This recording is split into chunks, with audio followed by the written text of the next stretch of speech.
Out with the old and in with the new. Welcome back to Attack on Cowboys, and we're going to be talking about how Brian Schottenheimer is making a very, very huge change as it pertains to the Dallas Cowboys and just how they operate. No more rooted or any corny phrases. We about to start embracing the challenge. Let's get right into it. Be sure to subscribe for more Dallas Cowboys content just like this.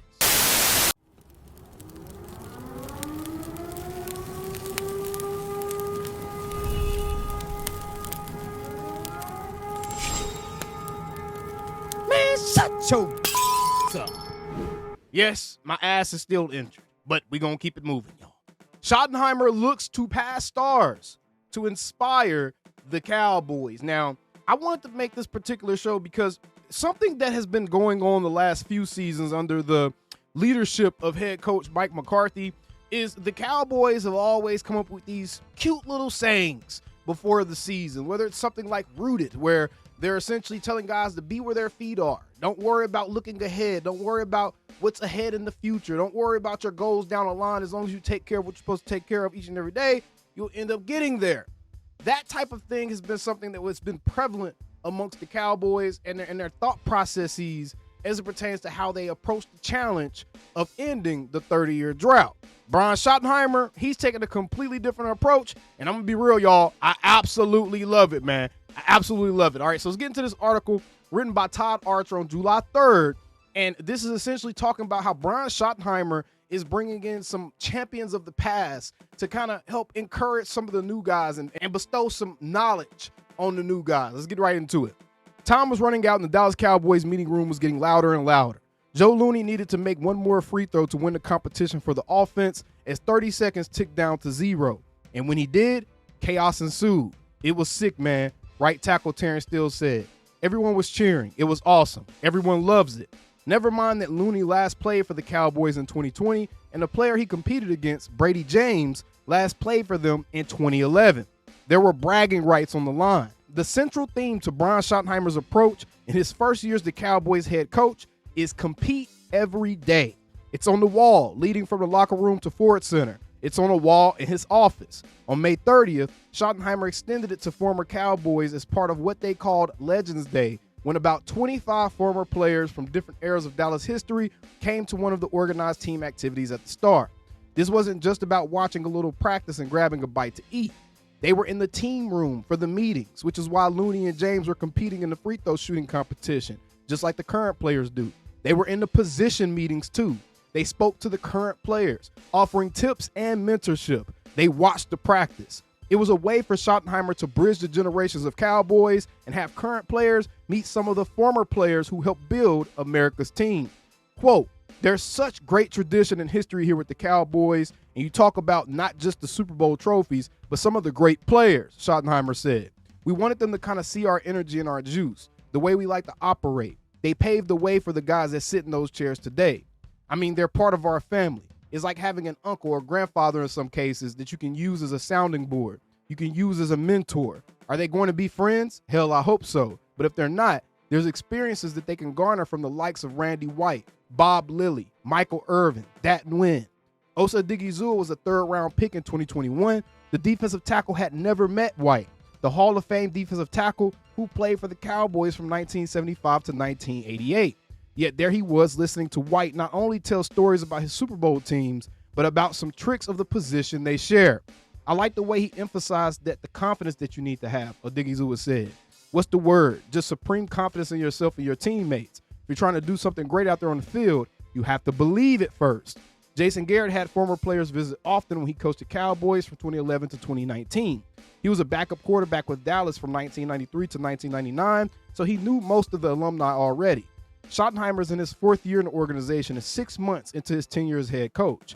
I was just blown away, said former defensive lineman Tony Casillas, who won 2 Super Bowl rings with the Cowboys in the 90s. Magnetic personality, very positive. He just kind of captured my respect. I believe in first impressions. I don't know how it's going to transition into the season, but I just like that he captivated all of us that were there. After the team meeting, the former players went into the position meetings. Looney was joined in the offensive line room by 8-time Pro Bowler Tyron Smith, who retired this offseason. Hall of Famer Tony Dorsett was with the running backs. Kevin Smith, who was a starting cornerback on 2 of the 3 Super Bowl teams in the 90s, spent times with the DBs. Irvin mixed with CeeDee Lamb, George Pickens, and the rest of the receivers. Casilla said the former players likely got more from the visit than the current ones because they were transformed back to their playing days. Sitting in the meeting room as a defensive line coach, Aaron Whitecotton talked about technique and scheme. The former players offered their thoughts as well. Bob Lilly's talking, and I'm like, oh my God, Bob Lilly's here giving advice to these young players, Casilla said. That's a name you won't forget, like Roger Staubach, Bob Mr. Cowboy Lilly. The visit went beyond the specifics involved in their positions. Schottenheimer's just trying to get across brotherhood, Still said. Doesn't matter the generation. We're all Dallas Cowboys players at one point. He wants to honor the fact that they built this place. They built a legacy here.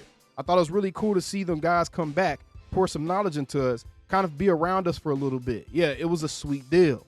Executive Vice President Stephen Jones said there will be more alumni events in the future. Everybody loved it, and the guys who missed it, guys like Troy Aikman even mentioned he hated to miss it, Jones said. He called up. If I weren't in Europe, I would have been there. Hopefully next time we'll have even more. We love having those guys back. The Cowboys have gone 29 seasons without a Super Bowl appearance. It's a number that Schottenheimer knows but does not obsess over. The shadows cast by the 5 Super Bowls and the lack of playoff success over nearly 3 decades can be burdensome to the current team, but Schottenheimer disagrees. He said, quote, "I don't think so. Not when the head coach sits up here and talks about the ultimate goal is to win a world championship. I think it's to be celebrated," Schottenheimer said. "You've got an incredible organization, incredible team, but the history speaks as to what we're about. So I think some people might view it as being burdensome. I don't. I think it's awesome. The former players gave a vision of what the future of the current players can be. They're going to be us one of these days," Casilla said. "What their legacy going to be? Do we make a bunch of money or do we win championships?" Said Schottenheimer, "I think the more those guys are around, the more we see their Super Bowl rings, which they wear very proudly. I think that's great for our guys because that's why we do it. We don't hide from that." That right there, my friends, is the biggest change from the Mike McCarthy era to the Brian Schottenheimer era. Brian Schottenheimer isn't ducking the responsibility of holding those 30 years of not getting a championship here. He's actually re-injecting that championship DNA into the team. What better way to build the culture of your team back into that of a champion than to have champions dealing with the organization, and not just from a aesthetic standpoint, actually within the fibers of the organization, helping some of the players learn about their positions. I love the fact that he had all the legends with their different position groups. Brian Schottenheimer, bro, I'm telling y'all, by the end of this, when it's all said and done, even if we don't win a Super Bowl, I firmly believe Brian Schottenheimer is going to be instrumental in ending the at minimum NFC championship drought. At minimum. And something that seems to be rubbing off on all the players is competing every single day. Kenneth Murray on the 4th of July, a holiday that everyone else was celebrating. Some people were blowing fingers off. Kenneth Murray was up at the Star putting some work in. Guess who else was putting some work in on July 4th? Savone Revel, a guy that we're going to be depending on. So it's great to see these guys working. It's great to see these guys dedicated to their craft. And it's great to see these guys reflecting what their head coach is preaching, which is compete every day. Don't run away from you're the Dallas Cowboys. Don't tell these guys to stay in the moment. Don't worry. No, understand what the responsibility is when you put that star on the side of your helmet. Understand that we as fans are ready to see our team win again, and embrace that challenge, embrace that duty, bro, because guess what?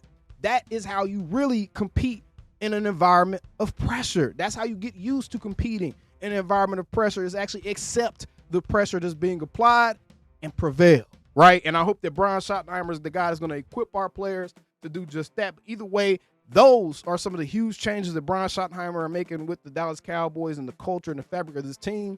And I'm loving every bit of it. Let me know down in the comments below. What do you like the most about what you've seen from this Cowboys team this offseason? And I'll see you guys on the next one. About to go ice my tailbone. Holy cow. How about them Cowboys? Calling me, texting me, paging me, asking me, am I still them boys?